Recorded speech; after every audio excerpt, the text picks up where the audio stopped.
Hello, and welcome to episode number 60 of The Great Reset. My name is Robert Brill, and I'm the CEO of Brill Media.co. We're an advertising firm that helps companies achieve business results with the best paid media, data, and targeting available in the marketplace. And on this series, particularly the focus here on ad tech, we're looking at the behind-the-scenes technologies that make up this paid media, data, and targeting. We are here 5 days a week talking about marketing and advertising for senior marketing executives, entrepreneurs, and anyone who is looking to grow their company. In the last video, we went into the mechanics of how data is cultivated. Most of our actions online and offline are tracked, the raw data sets are captured, refined into segments, and those segments are sold across data marketplace, notably across demand-side platforms. And since data is a key element of how advertising and marketing is deployed in 2020, the way data is used is very important. In this episode, we're going to talk about the first-party data, also known as retargeting or remarketing data. There are 5 types of first-party data that we should be thinking about, but first, let's dive into what it is. And then we'll talk about the types of first-party data, and then finally, we'll talk about how this data is used. First-party data is the data that's owned by you, the business owner, and the data that is proprietary to you. Whoever you are, the data that you have that is unique to your business is that first-party data. Facebook's data is first-party to Facebook. Same with Amazon, Brill Media, and every other company that exists. Some companies will have more first-party and proprietary data than others. This data is important because it's so unique to your business. No one has the customer relationships that you have. Whether you have 10 customers or 10 million, those are your relationships and your data sets. And with those data sets, the connections that you have to those customers are incredibly valuable. In fact, this data is a moat around your business that protects it from competitive incursions. Here are the 5 types of first-party data: site or app, page, purchase, behavior, social, and then email or contact info. All of these data sets are available for targeting to consumers through paid media. So let's dive right in. Site or app data. When we talk about remarketing, this is the most common form of remarketing. Ads are delivered to users who have recently been to the website. Let's talk about page data. This is invaluable for direct-to-consumer or e-commerce brands. Ads are delivered to people who have gone through the shopping process but have not completed the purchase. For other advertisers, page-level retargeting is all about targeting people with different interactions to your business. So for example, Brill Media has an Instagram guide for location-dependent businesses. And we have a 2020 advertising trading desk success guide. The person interested in the Instagram marketing guide will be a different type of person, probably, than the person who wants to learn about the advertising trading desk. So by hyper-targeting users based on the individual pages that they've been on within our site, we get to segment the creative messages to these consumers. So page-level targeting is really about identifying a specific page on your site and serving ads to people who visited a specific page. Or likewise, segmenting every page of your site and creating unique messages to everyone based on the last pages they saw, for example. Behavioral remarketing. I like this because it really comprises a fuller view of our audience behaviors. Behavioral retargeting is about targeting people who took a series of actions on our site. So not just people who visited an individual page, we want to look at their holistic visitation behavior. Maybe I want to target people who visited the advertising success guide 3 times in the last week with a different message than people who visited the page 1 time, for example. So the targeting there is based on the behavior of frequency. Or if a user visited any 5 pages on the brillmedia.co site, they might get a different message than a person who has visited any 1 page on the site over the last week.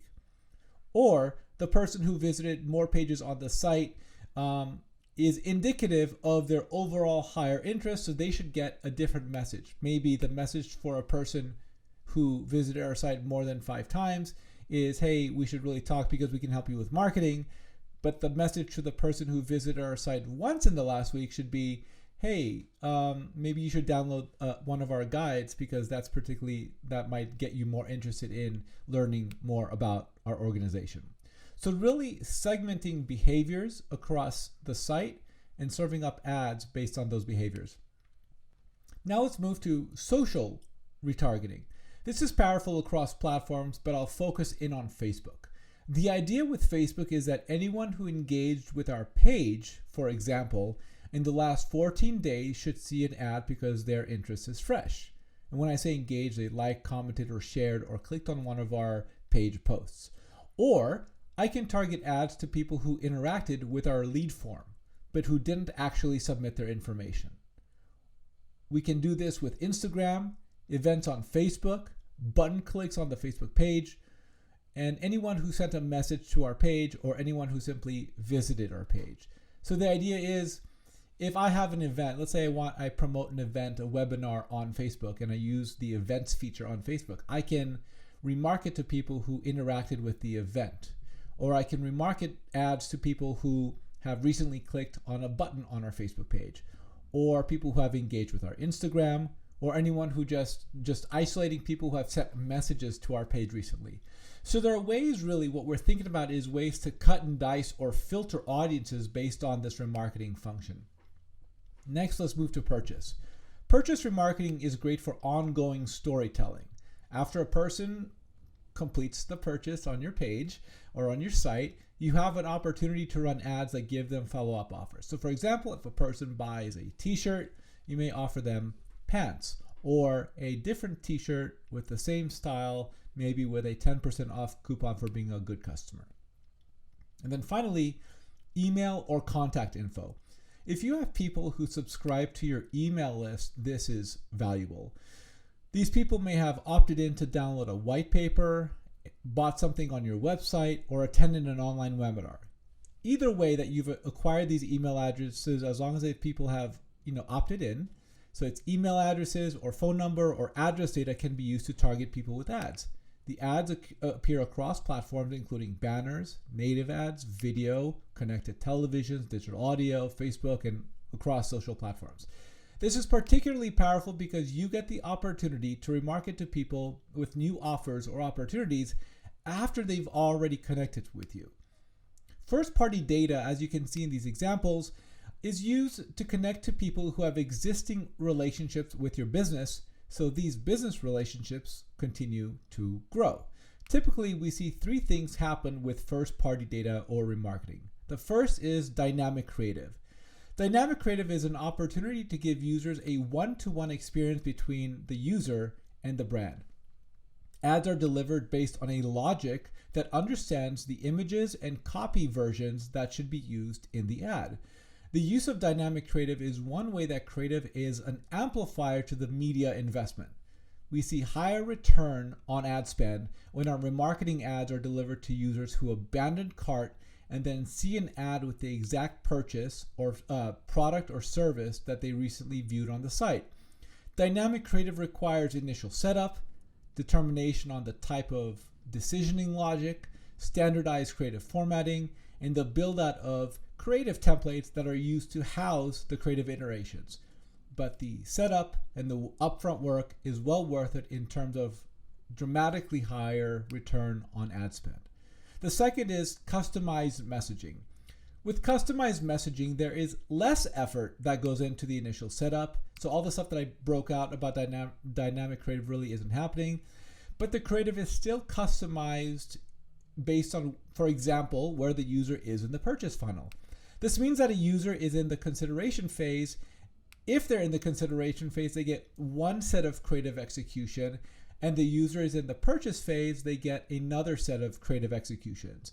The ads are not dynamic because they don't change based on direct one-to-one relationship to the consumer, but the ads are easier to build and still preserve the traditional creative framework, which is the creative team develops the ad, they see the creation of the ad fully formed, and those ads are delivered as fully contained marketing messages. Whereas dynamic creative, you have different images and different copy points, and they all get assembled dynamically.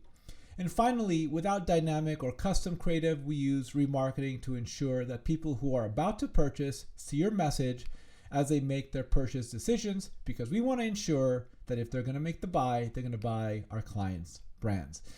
If you're not sure if you should be remarketing, chances are the answer is yes, you should be remarketing. Even if you only have 1,000 people coming to your site a month or on your Facebook page, if they are interested and they are valuable, they should see a continuous story told through your remarketing ads. Remarketing keeps your brand in front of the key consumers and ensures that they remain interested and increases your media investment. So that's it for this episode of The Great Reset. We'll see you tomorrow for another episode. Talk to you soon.